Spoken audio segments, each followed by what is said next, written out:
Hey besties, welcome back to another episode of the podcast. My name is Anna. It's another beautiful episode, and as always, your girl is back again. I'm here, but I'm not here alone. As you guys already know by now, I'm interviewing the contestants for the Miss Face of Humanity Nigeria Pageant 2024, and I have one of the contestants here with me today. Her name is Treasure Izembe. And she's going to be talking to us about the role of tribalism and religion in the decay of humanity. Welcome to today's episode, Treasure. Thank you. Hi. Hello, how are you doing? I'm fine. And you, how are you?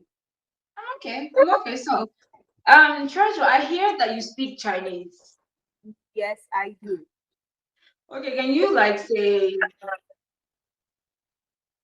welcome to Uncensored in Chinese? Welcome to us Uncensored podcast in Chinese. Uncensored Podcast. Oh, that's going to be a tough one. Well, I'm going to try my best. Okay. So here we go. 大家好，欢迎。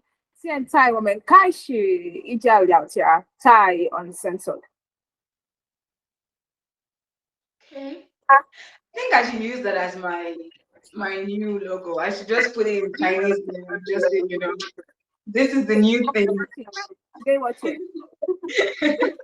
What- I Thank you so said, much. I said you should pay me if you want to use it. Oh, I should pay you. Oh wow, this you're a businesswoman, eh?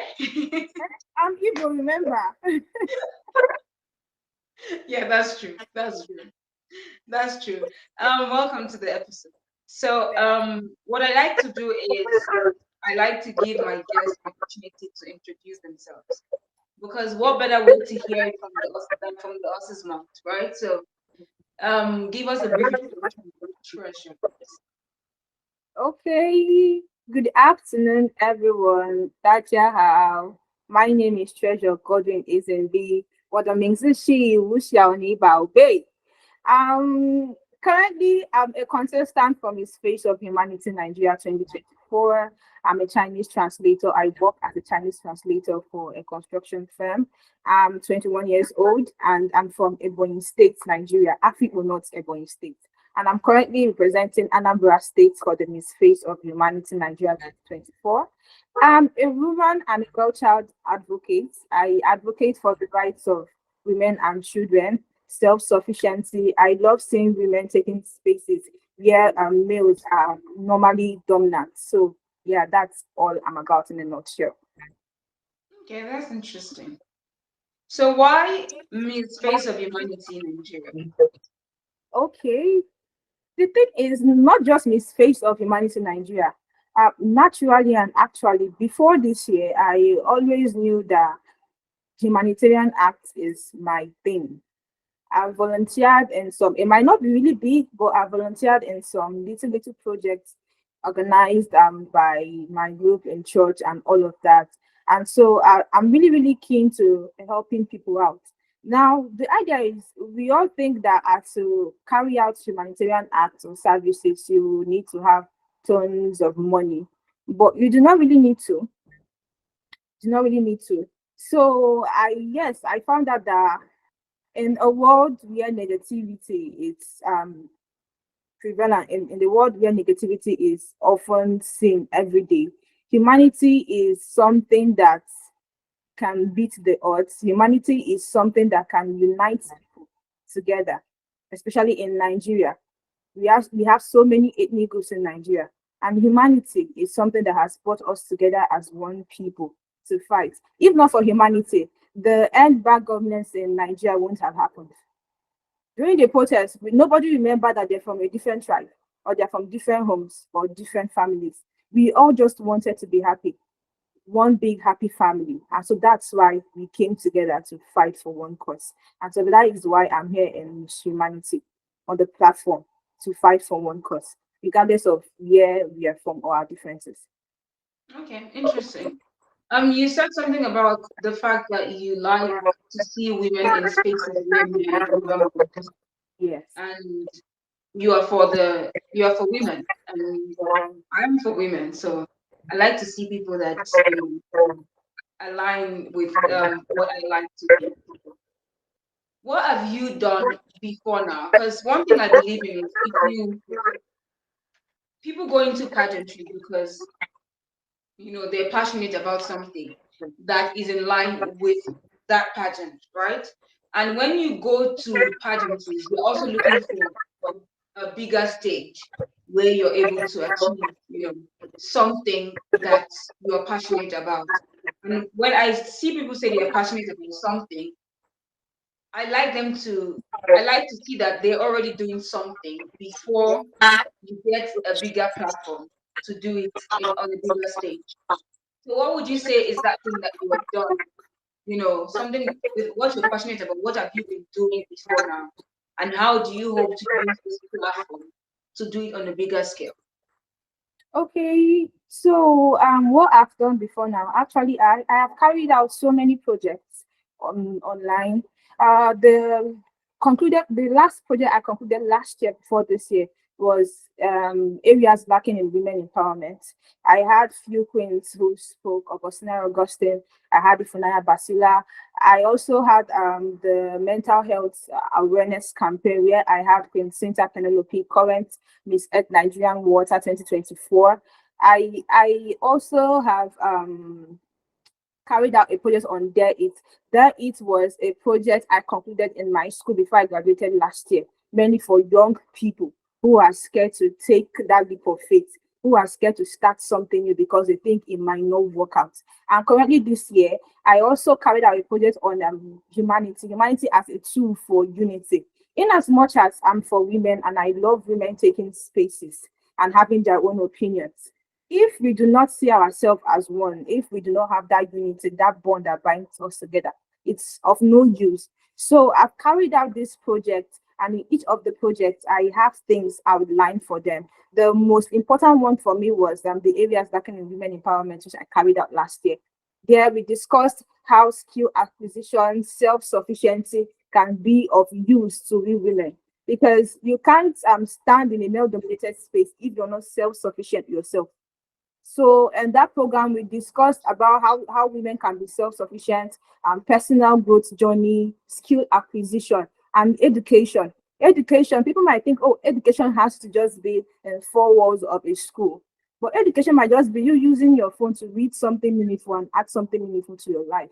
You listening to something meaningful. You buying that book by the roadside to add something to your life. So what you're doing. So these are a list of few projects I've carried out in 2 years.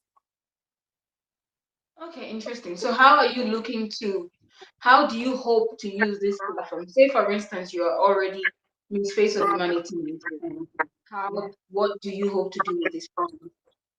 Okay, I want to use Miss Face of Humanity as a platform to encourage women because gender inequality is that's what we are facing. Is one of our biggest issues these days, and it's so sad to see that women's opinion are not valued except it's validated by maybe marriage or something else, and it breaks my heart.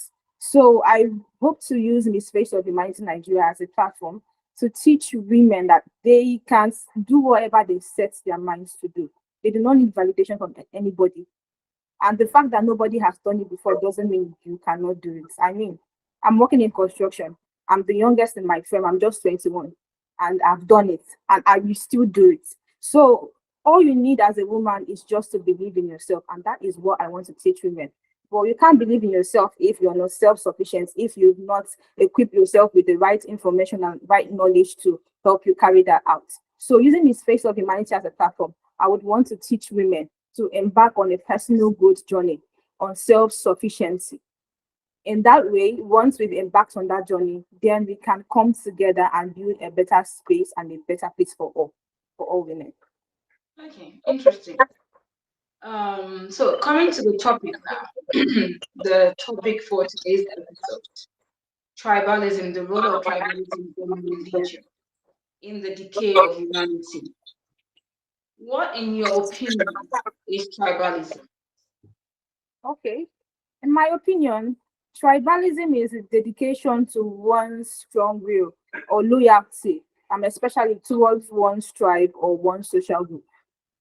I'm going to use myself as an instance, right? I'm Igbo, I'm from Ebonyi State, I'm from Afi North. So my strong dedication and strong willpower towards Afi North, and I do not see anybody outside Afi North as a human being. That already is counting as tribalism. So in my head, if I'm just like in my head, it's either you are from Ebonyi or nothing. Tribalism has set in, even without saying it out. Mm-hmm. So that's Mm-hmm. that's what works for me. Okay. So in what ways do you think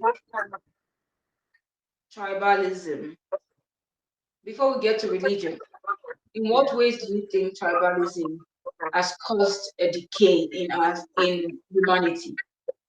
Sorry, I didn't get you. In what ways do you think tribalism has caused or contributed to the decay of humanity? Okay. Um, Tribalism actually can contribute to humanity either on the negative or on the positive. On the negative side, it brings this us versus them idea in the head. Like the example I gave using my community as an example. If I start thinking, oh, okay, this one, she's not from my village, so it's either us or them. So once we already have that thinking, that mentality, no matter what this person does, as long as he or she is not from my place, tribalism has already breached the gap, has already breached what the role humanity would have played in our life. And so the us versus them mentality, number one, is something that tribalism has reached when it comes to humanity. Then also I would say in the aspect of sorry, can you get me now? My network Yeah, is I can breaking. hear you. I can hear you. Okay, so I already said number one, the us versus them mentality. So that's what tribalism has done. Then Okay. then secondly, tribalism has also decay has also played a role in the decay of humanity when it comes to the dedication. Now, dedication can be a very good thing, right? Dedication with dedication, you can do anything. But when one is so dedicated into what he or she believes, you get you can never see people out of your own box.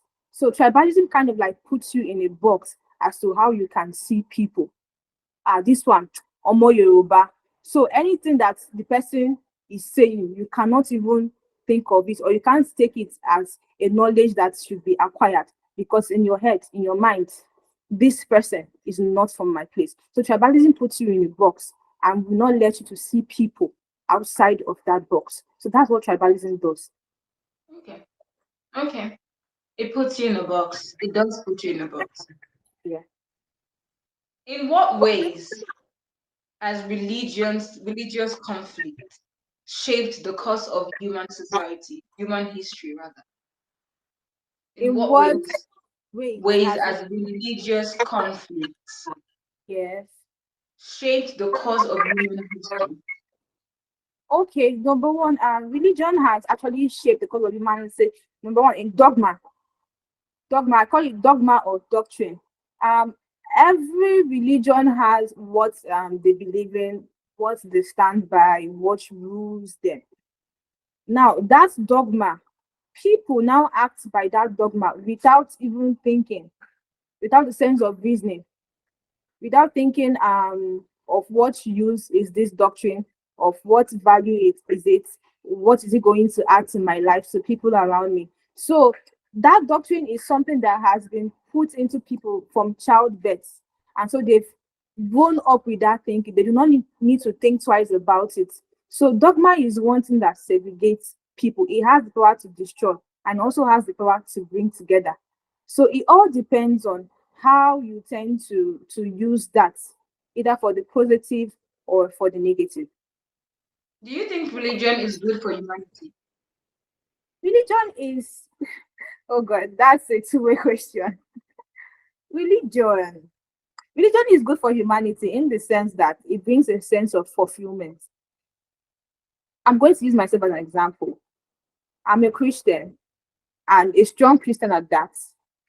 Religion has given me a sense of fulfillment in a way. I feel fulfilled and I have this joy knowing that, oh, I'm a Christian and I have a supreme God who watches over me, who listens to me when I talk to him. And so, being a Christian, it has helped me to be kind to people. Now, I do not now act based on how I feel or how I think. I now act because Christian means Christ like. So it has shaped my life in a way.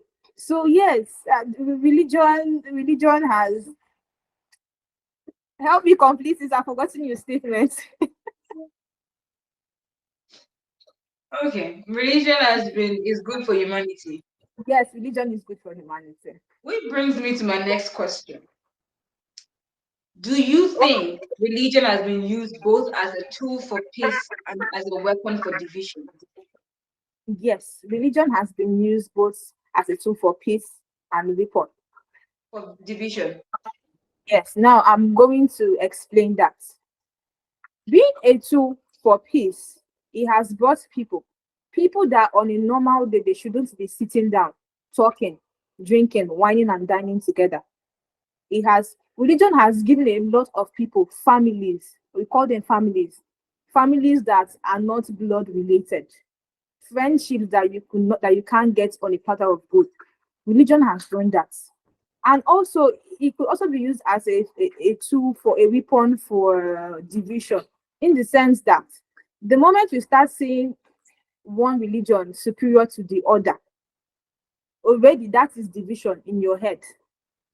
So now let me use the three major religions we have in Nigeria. We have Christianity, we have Muslim religion, Islamic religion, and we also have the traditionalists. Now the moment you start seeing, oh, because I'm a Christian, my religion is more superior to that of a Muslim, or my God listens more to the other. That already has brought division. Now, if you now see someone that is not a Christian as you are, you might naturally hate the person for no just cause. Why? Because you feel that person is not on the right path and you're on the right path. So the earlier we see that religion, everyone has a way of communicating to their own God. It just depends on how you tend to relay the message at the end of the day. Hmm. Um, I agree with you, and I think that one of the one of the things I always say is I think a lot of people weaponize religion. Yes. They weaponize religion, and people weaponize religion. People weaponize poverty as well. So yeah, I can actually agree with that. So what then do you think happens when tribalism within a religious context? What happens when it overrides the core teachings of that religion? What? Sorry, come again. I said, what do you think happens when tribalism within a religious context Mm. overrides the core teachings of that religion? Wow. Oof. A lot of things can happen because I've seen a situation where a religious group, tribalism sets in. I've seen that situation happen before. And it can mess a whole lot of things. First and foremost, it messes the mentality of someone. For example, let's say I'm just a kid growing up. I grew up to see everyone in love. I did not even know that this person is not from my place. And all of a sudden, tribalism starts setting in into the same religious group that taught me that, oh, this is love. This is how to show love. You do not have to hate your enemy. It will mess up my mentality. Naturally, number one, I won't see anyone as I would see myself. It will bring selfishness. And for somebody talking about humanity, you have to be selfless at some point. You have to be selfless because if my mom wasn't selfless, she wouldn't have brought me into this world. So that's love on its own. So the moment you start saying, oh, if I do this thing for somebody, what will I get out of it? It has already messed up. So it messes up someone's mentality about a whole lot of things. And number two, it makes people not to achieve what they plan, what they want to achieve. Because if we are meant to be faster, maybe to be at 100 meters far ahead, once tribalism has set into that religious group, it will bring division. Now, these people are here, these people are here. There is no unity, there is no oneness. And so the goal you have already planned to achieve within that religious group, it cannot be achieved again because division has already set in. And once division set into whatever someone is doing, nothing can ever go right because two wrongs cannot make a right. So that's what it was.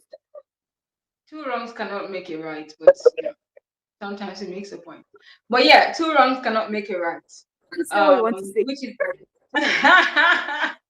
What you want to say. no. I wanted to say two wrongs cannot make it right. I agree with you. So can do you think education and dialogue can mitigate the negative effect of tribalism and religious extremism? Yes, education actually plays a huge role in everything in this life, I must say. Now, education is not just when you go to the school. You Mm. can be you can be a scholar and you still be uneducated in so many things and you still not know anything at the end of the day. So education starts from the mind. If you are unteachable, you can never learn. So I would say we should start incorporating, in fact, humanity teachings as part of the curriculum in schools for children to learn because it has gotten so bad that it has gotten so bad. Okay, I'm going to give an example. So one time I volunteered for a project. That was while I was still in secondary school. I've not started using Instagram or Facebook. So we went to this primary school and they had their cultural day, and that day eventually had to be the day that we carried out the project. So they're like, okay, this one should come and dance, Ijo come and dance, a lot of people come and dance. And I saw little kids saying, people's village clothes is not fine, it's full. And as of then, I didn't know that I would want to be a humanitarian. I will be standing here today. But already that child that's of 6 years old already has that idea in his mind that a Fulani's attire, and the person he was talking to was actually a Fulani boy. So a Fulani, you're not fine, you're not this, you're that. So that already has spoiled a lot of things. So I think it should be incorporated into the school curriculum. Teachers should start teaching it early to kids. Parents also early enough to their kids. Selflessness, love. We always preach, love your neighbor as you love yourself, but charity starts at home. If you cannot love that neighbor at your backyard that helps you trash debt, you can't even extend it to somebody else. And also in churches, it should be taught in churches too. It should be taught in the mosque. I wanted to mention one thing now, but let me hold you back. I wanted to say it should also be taught in the shrine. Yeah, but these are religions as well. It's also a religion. So if So it's a religion, then the educating people within that religion is also important. yes. Well, it sounds weird though coming from my mouth. So I would just use the word. It should be taught in all religious places. Mm. It should be taught everywhere. Yes. There was something I saw during this protest online that really gladdened my heart. Where the Christians gathered to cover the Muslims while they were praying. This is something that if we are doing it every day, there should be no problem. Everybody would live in peace. So it's something that should be incorporated. It's just religion. Once we start thinking out of the box like it is more than that, that is where the problem starts setting in. Because outside that religion, for some people, after they come back to church on Sunday or from the mosque on Friday, you forget that they are Muslims or they are Christians or they're traditionalists, and everybody goes about their normal life. At the end of the day, we are all fighting for a sense of responsibility. We are all fighting to be seen. We are all fighting to be loved. So that should be the main thing there. Okay. So I want to ask you two questions in one. The first one is, Okay. do you have hope? Do you have any hope that humanity can overcome the divisions caused by tribalism and religion? If yes, what gives you that hope? If no, why? How am I going to answer this question now? You have to try. What if it's a yes or no answer? No, it's not a yes or no answer. You have to give me reasons why.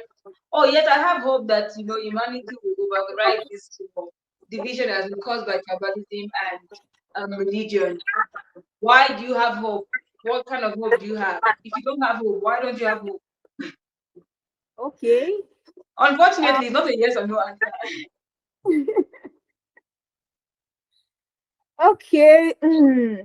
Actually, I have little hope that humanity can overcome because, first of all, if humanity cannot overcome the division, there will be no use for United Nations, UNICEF, World Health Organizations, and the rest of them. It's because they also have that hope. That is why they are here. They are fighting to cater for everybody. They are going to different countries yearly, monthly, daily to cater for everyone. So, which is why I actually base my advocacy mantra on Doctors Beyond Borders. Now, in its medical term, Doctors Beyond Borders actually they provide medical care and attention without boundaries. They can be here and they'll call them in Afghanistan. Okay, come. There's a rescue mission. They would go. They wouldn't mind that, oh, this country is not something that I want to associate myself with. So there is hope. And so that I have that hope because if humanity cannot solve the division, we won't have been created into this world. That's the truth. It's because of humanity that Nigeria is still surviving to today. We have been through a lot, but every day on the streets of social media, on even the streets of my house, I keep seeing people doing like humanitarian activities every single day. You go to a store to buy something, somebody pays for you, you do not know who that person is. You enter keke, somebody pays for you, you do not know who that person is. It happens on a daily basis. So if it can't solve anything, people won't be doing that. We shout, oh, no intertribal marriages, but every day Yoruba is marrying Igbo, Hausa is marrying Yoruba on a daily basis. Mm. So if it can't solve anything, we wouldn't be in this world because our first parents, which they told us is Adam and Eve, they still carried it down. And that's why they have children, and we are now here in this generation. So I do not think that there is anything humanity cannot do. The only thing that can now stop the work of humanity is division, which is why I'm fighting, and we are fighting as a whole body to bring everybody's hearts together. It's only our hearts that we cannot fix. I can fix my appearance and everything, but my heart can't be fixed. If my heart is already biased, it ends, humanity ends there. Somebody that is selfless starts from the heart. So it's only division that would make humanity not to work. But once we can speak together, we can come together to have that one mind and be in unity. Anything is possible in this life. Okay. So you said something about the heart cannot be fixed. Yes. Do you Are you then saying that when a person has this mindset that, oh, my tribe is better than your tribe, oh, I don't like this tribe, I don't like them, I don't want to be associated with them. Are you saying that there's nothing that can be done for that person? And they are putting words into my mouth. No, I'm innocent of this accusation. You said that the You're heart putting words cannot be in my fixed. mouth. No. You said that the only thing that cannot be fixed is the heart. And because when a person makes up their mind that so and so and so is so and so, then humanity is over. It's over for humanity. Those were your exact words. So that's what I'm Okay. asking you now. Are you saying that when a person decides that, okay, I don't want to be associated with this person, nothing can change their heart. It cannot be fixed. We should just let it go. It's done and it's dusted. It's over. Now, because I'm a Christian, I'm going to answer you using the Bible, and you have to take it like that. let's use Lucifer Okay. as a study. The moment Lucifer started seeing himself as God, that was where everything spoiled. Mm. Let's take Adam and Eve also as a case study. The moment Adam pushed blames instead of apologizing, that was where everything spoiled. Same with Esau and Jacob. Same with Cain and Abel. Yeah. So why I said it's a mindset thing is that you can decide not to change. Human beings are like that. Now, there's a difference between somebody is ignorant of something, because even the Bible said it that my people perish for lack of knowledge. So True. let me say you're ignorant about something, and somebody brings the light to you and speaks to you about this thing and say, "Oh, see, you. This is how this is meant to be." And some people do not. Some people are like doubting Thomas. You have to show them for them to believe, and maybe you actually show them. Okay, now be like, okay, I think what this person is saying is true. The person will now be convinced to change. You can't force the person. The person is the one that will decide to change. It's only children that you can even decide for. But as long as you're an adult, it's time for the heart. So a human being can decide not to change. So that's why I said it's a mindset thing. Okay. I can know the truth and I will still decide to stay in my wickedness. So that Mm. is how it is. Yes. For Okay. the moment you stop pushing blames, apportioning blames, and start seeing it as something that you should do, that's the moment your heart will open. But if you've locked your heart and you have decided that you are always on the right, look, Barry, your own has finished. Oh my goodness, that's so funny. Okay. So just imagine now, Okay. I am I am a leader. Say for instance, I'm Okay. a leader, and then I'm a traditional leader, and you have a religious leader sitting in front of you right now. And Okay. you, as Miss Face of Humanity Nigeria, you want to give a call to action and say, protect humanity, Okay. advise us on how we can protect humanity and why tribalism and religious conflict is not good for humanity. Advise me. Ha, just tell me to do debate now, ladies and gentlemen. I'm here to convince you that yes. Convince me. Hmm, a religious leader and a traditional leader. Hmm, okay, I'm going to use something my dad did in our village to answer you this question. My dad Okay. was a religious leader. He was a pastor, and I had a grand uncle that was a traditional leader. He was like, we call them Onowu in Igbo land. That is the highest elder after the king. After the king. Yes. So in my place, there's this tradition they always have that on a particular day, ladies are not allowed to come out if you're a child. The moment you come out, you'll be beaten to death on a particular day in my village. So only males are allowed to come out. So that thing became a problem because there was a day somebody that was not from our hometown was coming for an occasion the next day, and she was not informed about the tradition, and they beat her to death. Somebody not from our community at all, somebody not even from Ebonyi State as a whole. So it caused problems. The religious leaders from my side and traditional leaders had issue. So at the end of the day, everything is dialogue. They fixed a meeting. They came for the meeting. Okay. But there is this saying that says you should give to Caesar what belongs to Belongs Caesar to Caesar. and give to God what belongs to God.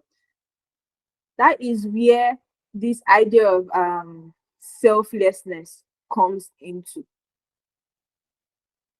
If you are trying to remedy a situation, admit that you are wrong. That's one thing my father taught me. He said, even if you're right, admit that you're wrong. The other person has no option than to succumb.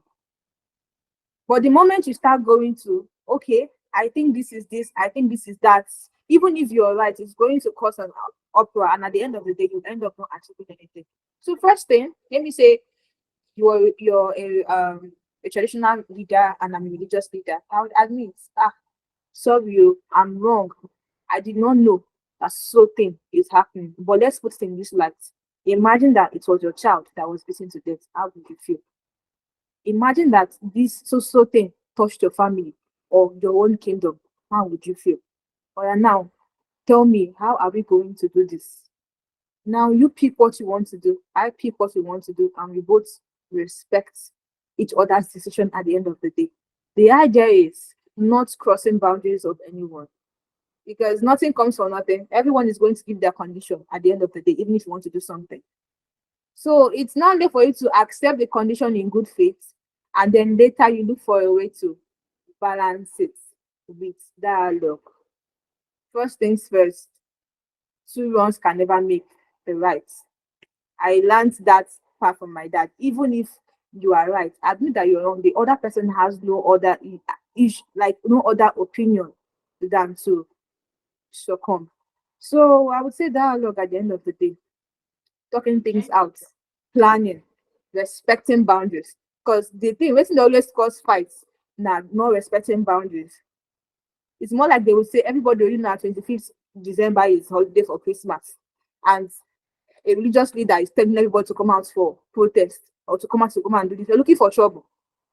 True. That's still the same way if we are having a festival in the village and the person says, we do not want anything to be for so day. You say, respect yourself and do not fix any program that is going to divide everything. So respecting of boundaries and dialogue can actually solve everything and anything in this life at all. But the moment we start looking at it, I'm right, I'm right, nothing can work. Okay, that's interesting. As a religious leader, I would, I'll put into consideration what you have said. Okay, thank you, ma. Should we bring goats and cow? Which No, one no, does no, no, no, no, no, no, it's fine. Oh my goodness. Okay, it's been an amazing conversation. Thank you for coming here, and thank you for, being on this episode. I Oh, think thank these are conversations that we need to constantly have if we want to have a better society, or we want to live in a world that is, conducive for every one of us. These are conversations that we need to have. And like you said, boundaries. People don't know how to respect boundaries, and that's also a problem for us as human beings. We don't. We need to start respecting boundaries, boundaries right? at the end of And that way, things will begin to get better. So, the day. yeah, thank you so much. I wish you all the very best on your journey to becoming Miss Space of Humanity Nigeria. And Thank I you. hope that you continue to do all that you're doing right now, in your space, in your own little way. Whether you win the crown or you don't win the crown, I hope it's something that you're able to continue um, Continue. to fight and to create impact in your own space and in your community. So it's Yeah. been lovely talking to you. Thank you. Now I'm sad I don't want to go, but I have to go. I can imagine. Yeah, so guys, you've heard it all from Treasure. I hope you guys have learned a thing or two. Please don't forget to like, share, follow me, and Mhm. make sure you are Subscribe. watching this episode to help Treasure advance to the next stage of the conversation. I there And go. until until I come your way again, I remain Emmett, and this is Anton Bye, guys. Bye.